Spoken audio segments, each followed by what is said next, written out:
অবশ্যই পৃথিবীতে আবার কামিয়াবি আসবে, সেদিন বেশি দিন নাই। সেটা কিন্তু আমি থাকবো কি জানি না, আমি কামিয়াব হব কি জানি না, কিন্তু কামিয়াবি 100% হবেই মুস্তাফা জানে রহমতের উম্মতদের হাতে। সারা পৃথিবীর দায়িত্ব আসবেই, এটা ইমাম মেহদী সাল্লামের নেতৃত্বে। জোরে বল। কুরাইশ বংশ থেকে এই দুটি গোত্র ইমাম মেহদির বিরুদ্ধে লড়াই করবে, যুদ্ধ করবে। কেন ইমাম মেহদী সাল্লাম এজন্য তিনি কামিয়াবি হবেন, বেশক আল্লাহ পাকের হুকুম, কিন্তু আল্লাহর সিস্টেম তো এটাই যে তিনি হুবহু মুহাম্মদ রাসূলের নকশা কদমে চলবে। তাই তুমি জানো না, 100টা মেয়ে যদি পেটের জ্বালায় দেহ বিক্রি করে, বলতে লজ্জা লাগছে 70টা মুসলিম মেয়ে আছে। তুমি জানো মসজিদের কোনায় গিয়ে শুধু তাসবিহ পড়ার নাম ইসলাম নয়, ওই মেয়েগুলোকে বাঁচাবার নামও ইসলাম। ক্ষমতা না হলে ওকে বাঁচাবো কি করে আমি? তুমি ভাবছো হুজুর মনে হয় নেতা হবে। হুজুর আপনি নেতা হবেন, খুব ভালো জিনিস, আপনি বড় নেতা বানুন, আল্লাহ আপনাকে বানাক। মায়ের পেট থেকে নেতা হয়ে জন্ম নিয়েছে। আল্লাহ রাব্বুল আলামিন বলছেন, তোমাদের মাতৃগর্ভ থেকে আমি বার করেছি এমন অবস্থায় যে তোমরা কিছু জানতে না।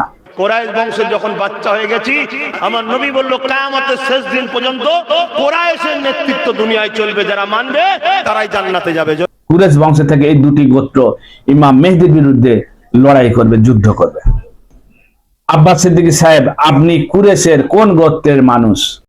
নাহমাদুহু ওয়া সাল্লিমু সাল্লি আলা সাইয়্যিদিনা ওয়া মাওলানা মুহাম্মদ। আউযু বিল্লাহি মিনাশ শাইতানির রাজিম। বিসমিল্লাহির রহমানির রহিম। আব্বাস সিদ্দিকী সাহেব যা বললেন, আমি এর মধ্যে দুটি কথার উত্তর দেব, কুরআন আর হাদিস থেকে দেব, মন গড়া কথা একটা বলবো না, রেফারেন্স সহ দেব, আপনারা মিলিয়ে নেবেন। 1 নম্বর, উনি বললেন যে আপনারা ভাবছেন যে আমি নেতা হতে চাই, আমি আমার মায়ের পেট থেকে নেতা হয়ে জন্ম নিয়েছি। আচ্ছা, এখানে একটা প্রশ্ন, উনি নেতা হলে আমাদের কি কোনো সমস্যা আছে? কোনো সমস্যা নেই। আপনি নেতা হবেন, খুব ভালো জিনিস, আপনি বড় নেতা বানুন, আল্লাহ আপনাকে বানাক। রাজাব তাইয়েব এরদোগানের মতো নেতা বানাক আপনাকে, তুর্কির যে প্রেসিডেন্ট। এতে আমাদের কোনো সমস্যা নেই, কিন্তু দিনের ব্যাপারে যেগুলো বলবেন, একটি ধর্মীয় সভায় আপনি রাজনীতি শেখাচ্ছেন, খুব ভালো কথা, মানুষকে জাগ্রত করছেন, খুব ভালো জিনিস, কিন্তু দিনের ব্যাপারে আপনি মানুষকে অন্ধকারে নিয়ে যাচ্ছেন। আমি তা থেকে কোরআন হাদিস থেকে উত্তর দেব, কোনো মন গড়া কথা আমি একটাও বলবো না।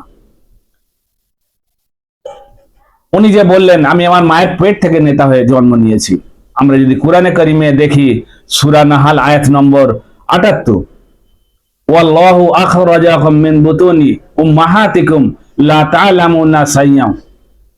আল্লাহ তোমাদেরকে বের করেছেন তোমাদের মায়ের মাতৃগর্ভ থেকে এমন অবস্থায় যে তোমরা কিছু জানতে না। ওয়াজআলা লাকুমুশ শামআ ওয়াল আবসারা ওয়াল আফইদাতা লাআল্লাকুম তাশকুরুন। তিনি তোমাদের জন্য সৃষ্টি করেছেন শ্রবণ শক্তি, চক্ষু, অন্তর, যাতে তোমরা শুকরিয়া আদায় করো। আল্লাহ রাব্বুল আলামিন বলছেন, তোমাদের মাতৃগর্ভ থেকে আমি বার করেছি এমন অবস্থায় যে তোমরা কিছু জানতে না। তোমাদেরকে শোনার জন্য কান দিয়েছি, দেখার জন্য চোখ দিয়েছি, অনুভব করার জন্য অন্তর দিয়েছি, যাতে তোমরা শুকরিয়া আদায় করো। আর সিদ্দিকী সাহেব বলছে, না, আমি আমার মায়ের পেট থেকে নেতা হয়ে জন্ম নিয়েছি। এটা হচ্ছে আল্লাহ বিরোধী। এইরকম কথা বললে আল্লাহ আপনার উপরে রাজি হবেন? আপনি আল্লাহকে নারাজ করছেন, রাজি করছেন না। আপনি শুকরিয়া আদায় করুন। আর আপনি ধর্মীয় সবাই কি মেসেজ দিচ্ছেন লোকেদেরকে? আপনি এমন অন্ধকারে নিয়ে যাবেন না, মানুষকে অন্ধকারে আপনি ঠেলে দিচ্ছেন। আর উনি বললেন, আমি থাকবো কি জানি না, আমি কামিয়াব হব কি জানি না, তবে দুনিয়া মুসলিম উম্মার হাতে একদিন আসবে, সেদিন যেদিন ইমাম মেহদী আলাইহিস সালাম আসবেন। আর উনি বললেন যে কিয়ামতের আগে কুরাইশ বংশে থেকে দুনিয়াকে নেতৃত্ব দেবে, যারা মানবে তারা জান্নাতে যাবে, যারা না মানবে তারা জাহান্নামে যাবে। এইখানে উনি দুরকম কথা বলেছেন। কিয়ামতের আগে যে নেতৃত্ব করবেন তিনি হচ্ছেন ইমাম মেহেদী আলাইহিস সালাম। তিনি কুরেশ নন। আর উনি এখানে বলছে কুরেশ, তিনি কুরেশ নন, তিনি হচ্ছেন হাশমি খানদান থেকে, আর নবী পাক সাল্লাল্লাহু আলাইহি সাল্লাম আহলে বাইত থেকে। আর আমাদের সুন্নি যে সাধারণ মানুষ আহলে বাইত কাকে বলে জানেই না। আহলে বাইত হচ্ছে তিনারা যারা নবী পাক সাল্লাল্লাহু আলাইহি সাল্লামের বংশধর। আরবিতে আলকে বংশধর বলা হয়, কুরবাকে করিবি রিশতেদার বলা হয়।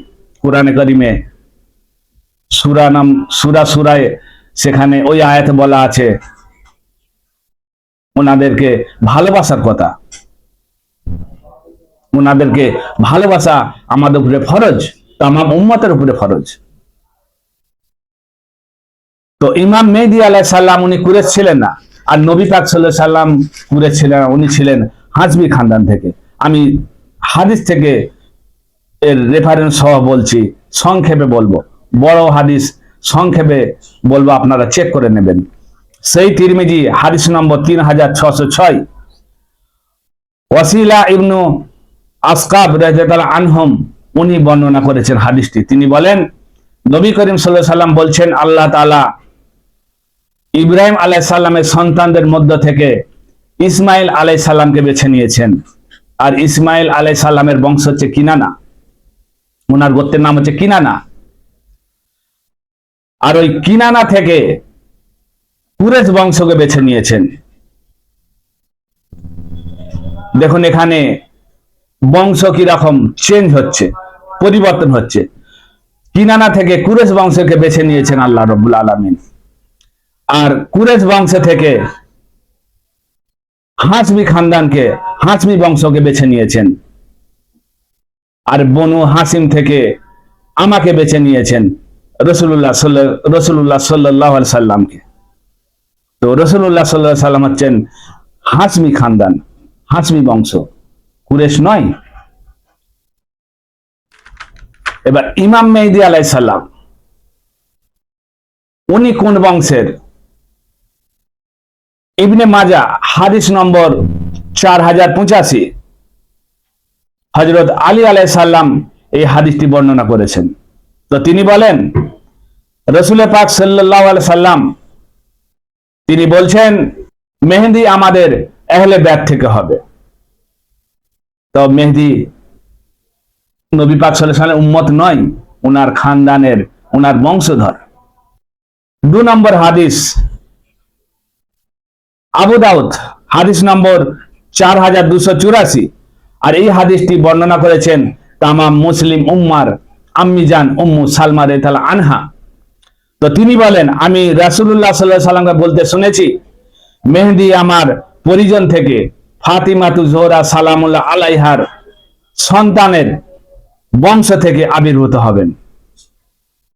তো ইমাম মেহেদী আলাইহিস সালাম ফাতিমাতু জোহরা সালামুল্লাহ আলাইহা ওনার বংশের যে সন্তান তাদের মধ্যে থেকে, সেই বংশে থেকে আবির্ভূত হবেন, কোন কুরেশ খানদান নয়। আর কুরেশদের মধ্যে অনেক রকম ভাগ আছে, গোত্র ভাগ আছে। আমাদের আব্বাস সিদ্দিকী সাহেব উনি মানুষকে কুরেশ কুরেশ করে মানুষকে বিভ্রান্তিতে ফেলে। আর এই হাদিসটি হচ্ছে কিতাব হচ্ছে সুনান আবু দাউদ হাদিস নম্বর 4286, আর এই হাদিসটি বর্ণনা করেছেন উম্মু সালমা রাদিয়াল্লাহু আনহা, আমাদের আম্মি জান। আর ইমাম মেহেদী আলাইহিস সালাম মকামে ইব্রাহিমে ওনার হাতে বায়াত করবে, এই হাদিসে বর্ণনা আছে। তো তিনি বলেন কি ইমাম মেহেদী আলাইহিস সালাম যখন মকামে ইব্রাহিমে ওনার হাতে বায়াত করবেন, কুরেশ বংশে থেকে 2টি গোত্র, একটি হচ্ছে কালাব গোত্র আর 2 নম্বর হচ্ছে মাতুল গোত্র। কুরেশ বংশ থেকে এই 2টি গোত্র ইমাম মেহেদীর বিরুদ্ধে লড়াই করবে, যুদ্ধ করবে। এবারে বলুন আব্বাস সিদ্দিকী সাহেব, আপনি কুরেশের কোন গোত্রের মানুষ? কোন গোত্রের আপনি বলুন? আপনাদের নামের আগে সব সিদ্দিক সিদ্দিক লাগিয়ে যে পুরো বংশের সিদ্দিকে ছেয়ে গেছে। মা বাবা নাম রাখলে, সিদ্দিক রাখলে সে সত্যবাদী হয় না। সিদ্দিক মানে হচ্ছে সত্যবাদী। সিদ্দিক যদি মা বাবা নাম রাখে সে সিদ্দিক সত্যবাদী হয় না। এ সিদ্দিক টাইটেল উপাধি আল্লাহ দেন আর আল্লাহ রসুল দেন। যেমন আল্লাহ রাব্বুল আলামিন দিয়েছেন, কুরআনে কারিমে আছে, হযরত ইব্রাহিম আলাইহিস সালামকে সিদ্দিক নবী বলেছেন, আরো নবীকে সিদ্দিক নবী বলেছেন। আর আমাদের রাসূল আকরাম সাল্লাল্লাহু আলাইহি সাল্লাম হযরত আবু বকরকে সিদ্দিক উপাধি বা সিদ্দিক টাইটেল দিয়েছেন। আর সিদ্দিকের থেকে উপরে হচ্ছে সিদ্দিক আকবর। সিদ্দিক আকবর উপাধি কারণ নেই, আছে একমাত্র মাওলা আলী আলাইহিস সালাম। উনি হচ্ছেন সব সিদ্দিকের উপরে, সিদ্দিকে আকবর।